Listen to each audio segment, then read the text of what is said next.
Taman dal Alcaldesa Maria Isabel Climoco Salazar con el manager del aeropuerto local Mohamed Nagarascal resolve de pijo con el problema de bird strike que ta ocurre na aeropuerto local. Asungo con la alcaldesa y recibe el reclamo desde los oficiales del Cebu Pacific sobre con este magapaharo que taman bangga na diila aeroplano. Y habla para la alcaldesa kay total de 12 maga-insidente según el registra el mencionado compañía.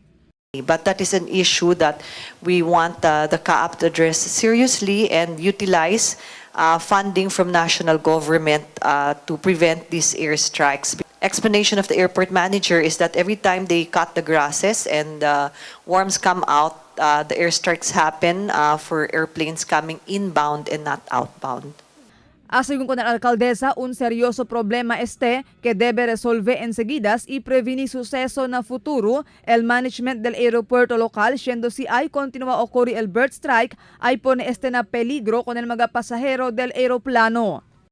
Because it will really strike down an airplane, but most importantly, it will be very detrimental to the lives of the passengers.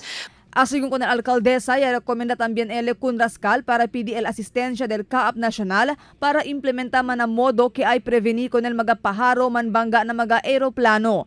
Y habla para la alcaldesa kay ta ocurri también en este clase de problema na otro mga aeropuerto na país donde allá kanila tatira sila con el mga paharo.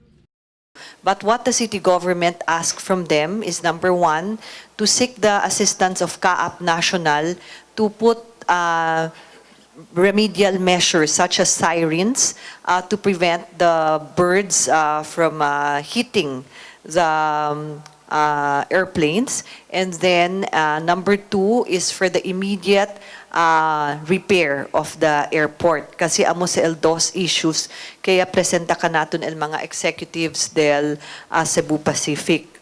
Mientras tanto, tama na también según él mejora con el servicio del aeropuerto local, a ver para hindi man usig el 150 terminal fee tapaga el mga pasahero na aeropuerto lokal.